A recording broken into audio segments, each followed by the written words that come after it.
Hi, hello. Welcome back. Moon Griffon Show. All right, it's close your votes in, 51-49. Senator John Kennedy joins us.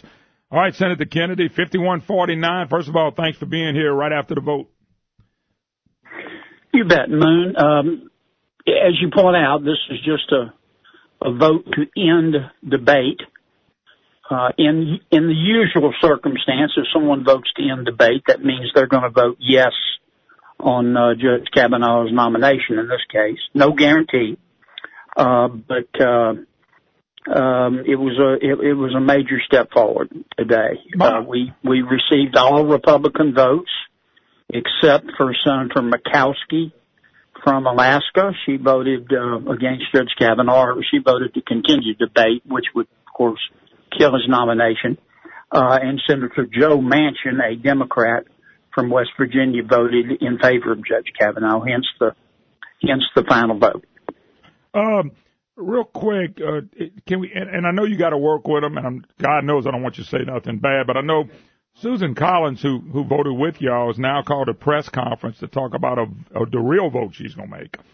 And right. Any concerns there at all? Or are you just going to have to sit back like everybody else? Because that was a big concern. That's little unnormal. Really not normal to see that. Maybe it is normal. Maybe I missed the boat on that. But any concern there, or you just got to wait and see like everybody else?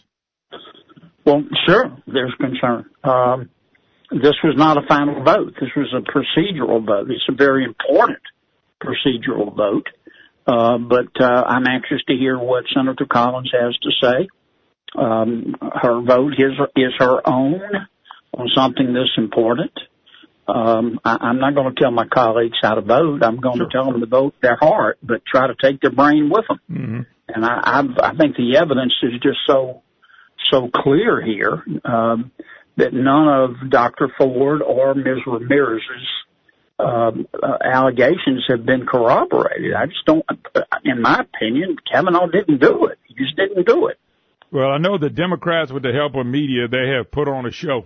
I think it's been a horror show, it's a but mob they put rule. on a show. I mean, I walking over here to vote, I was stormed by probably 50 of them. Yeah. I had to have a police escort. The police were pushing them back. I mean, but this is America. Mob rule will not prevail. One other question, John, and by the way, once again, thank you. If Collins comes up, does a press conference and says, I'm voting for Kavanaugh, you're going to feel pretty good about you'll get to 50, 51 votes, 52, whatever you need. I know you need just 50. Pence can break it, but you got to feel pretty good if she was to come forward and say that. Well, there were 4 votes that we weren't sure of going into the vote today. Collins, Murkowski, Flake, and Manchin. Today, 3 of those 4 voted to end debate, which is usually, doesn't have to be, but usually an indication that the final vote will be. So we just need to hold our votes. Yeah. And we're going to vote between 2 and 5 tomorrow. Okay. Depending on how much time they yield back. By the way, real quick, a lot of stuff about one of the senators in Montana has got a wedding to go to, won't be there. Any shed any light on that? I've seen that a couple of times. No, Steve will be here. That's Steve Daines. Okay. His daughter is getting married. Everybody's working hard to accommodate his schedule. Sure. But I can assure you that, and there's no reason we can't accommodate his schedule. But I know Steve. I mean, it would hurt him deeply, but he would be here to do his duty. Oh, no doubt about it. All right, Senator John Kennedy, I know you're busy. John, thanks, man. Thank you as always. Appreciate it. All right. You bet, man. Thank you. All right. And we are expecting a little bit longer time with Senator Bill Cassidy, no doubt about it. Hey, by the way, real quick, Brandon, I know people have heard because I'm getting all kind of emails.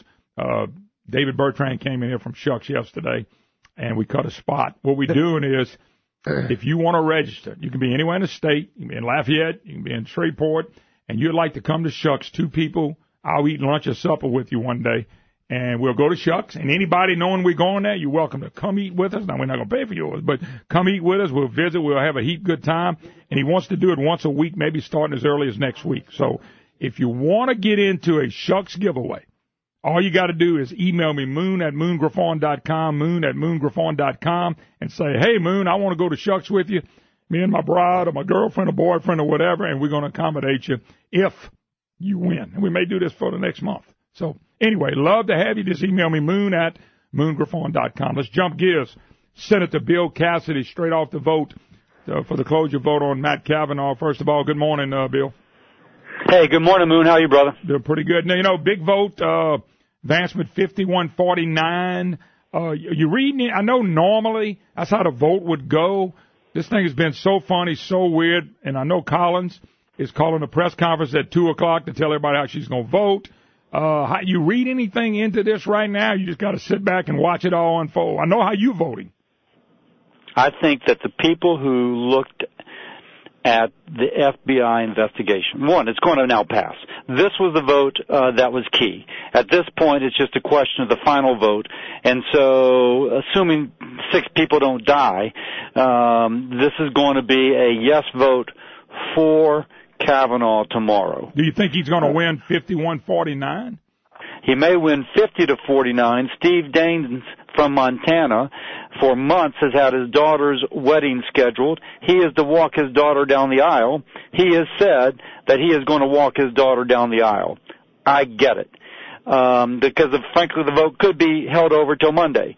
But McConnell wants to get it over with, so we'll vote tomorrow. I can promise. If it turns out that Daines' vote is required, they'll keep the vote open for 12 hours, and he'll fly in early Sunday morning and cast his vote. Okay, that's what I was going to ask you, because I just heard that he was going to be accommodated for his vote. He needs to. I mean, first of all, Kavanaugh needs to vote, and that's if nothing trickery happens behind the scenes. I think we're going to be able to read a lot into what, since Senator Collins voted with y'all, her calling a press conference has kind of sent up a red flag to me. Maybe nothing. She may go and explain, here's what I looked at, here's why I'm voting the way I'm voting. But if she comes out and says, I'm voting for Kavanaugh, I think that's going to send a signal we're going to be a minimum of 50.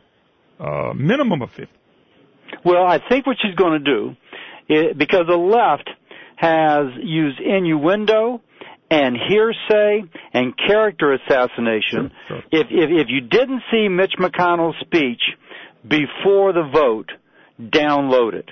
Mitch McConnell's not an incredibly compelling speaker. This was compelling. And he spoke about how the way the tactics the left has used goes back to McCarthy days, something that we should be ashamed of. And when Senate Democrats sent out a letter yesterday saying that previous FBI background reports had suggested sexual and alcoholic issues with Kavanaugh, that was totally wrong. In fact, not every Democrat signed on, and 1 or 2 of them said that is wrong. So they are willing to do anything, including those kind of Joe McCarthy type activities. They should be ashamed of themselves. By the way, they're not.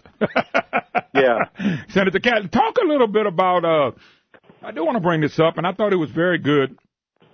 Brian, I think we played on the program. I know I showed it to you, but I think we played you and the young lady, the young woman that just tried to get in your face. And by the way, you did a heck of a job keeping your cool. You did a heck of a job of going right back at her with the facts.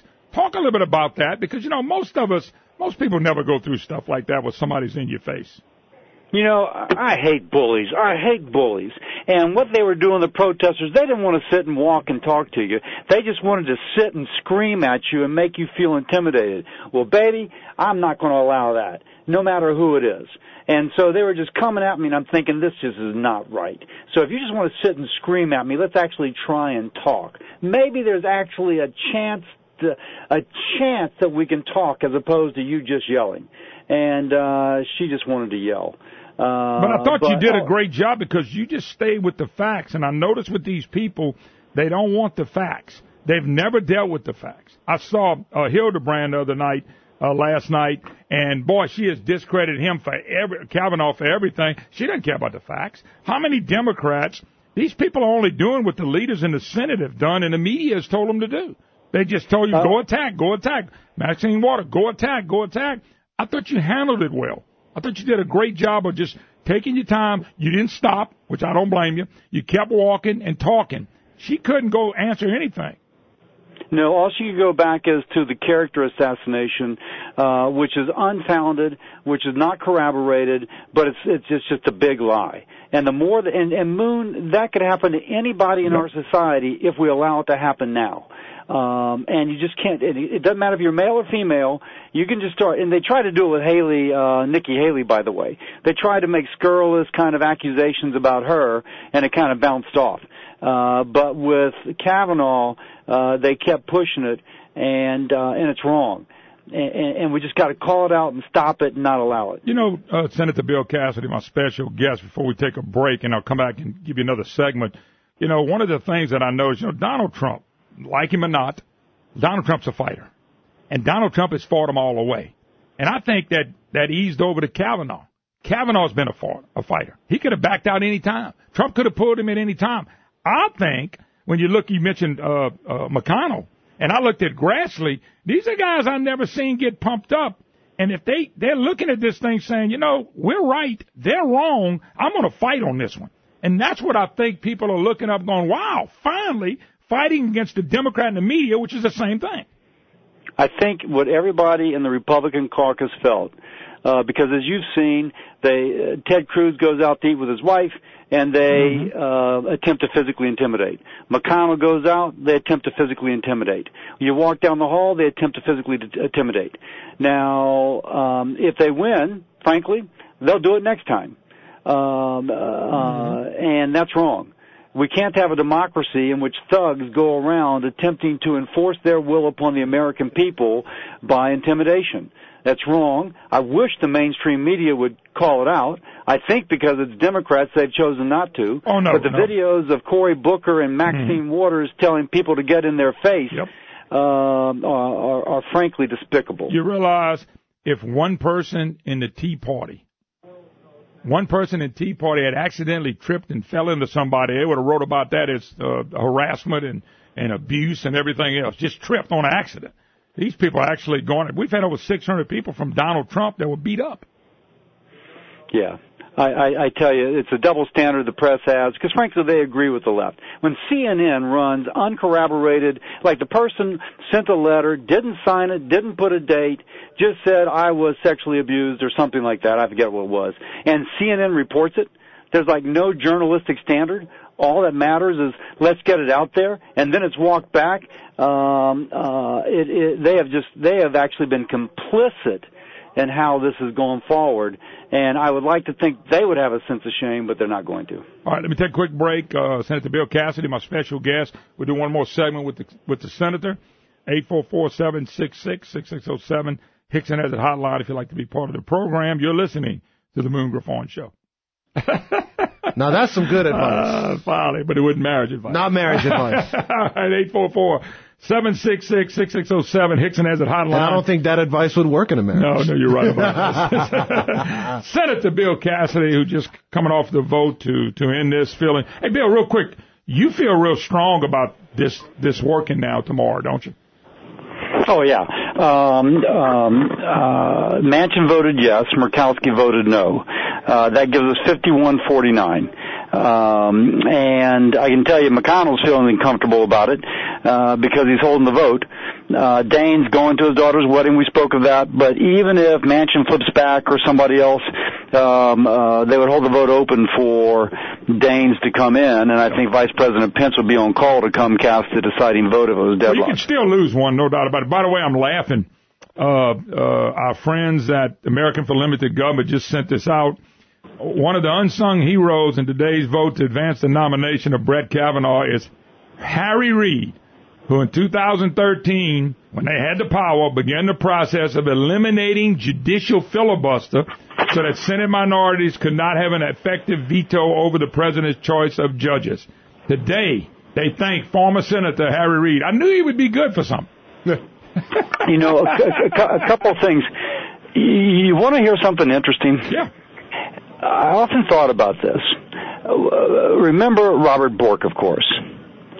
Robert Bork is who the left went after eminently qualified, nominated by Reagan to be on the Supreme Court. The left went after him, would go through his garbage looking for what receipts from what movies he rented, and eventually destroyed him in a way similar to this, except they succeeded.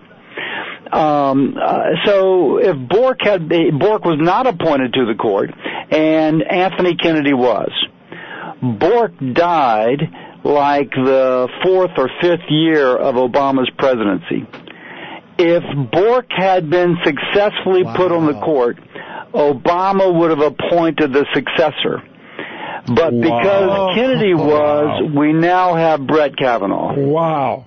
Now, that is very interesting. That's a great piece of history right there. I enjoyed that so much.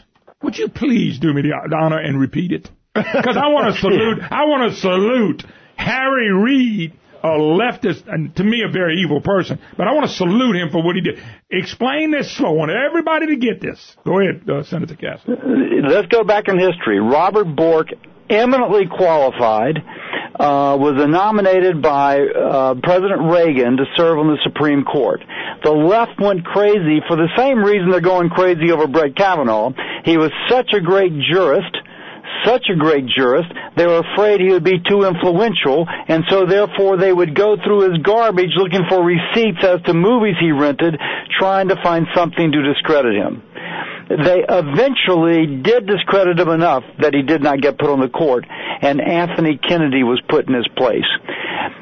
Bork died in the middle of Obama's presidency. If Bork had been on the court, Obama would have named his replacement. Kennedy now resigned, and Judge Kavanaugh will take the place and nominated by Trump instead of an Obama appointee. Awesome. Senator Cassidy, thank you for your vote, and thank you standing up for Kavanaugh. I mean, everybody's starting to stand up now, and that's what I'm impressed with. All right, Senator Cassidy, God bless. Have an awesome weekend. You too, Moon. Thank you, buddy. All right, we got to take a break. More to come. Hey, did y'all hear that? That is phenomenal. 844-766-6607, Hickson has a hotline. You're listening to the Moon Griffon Show.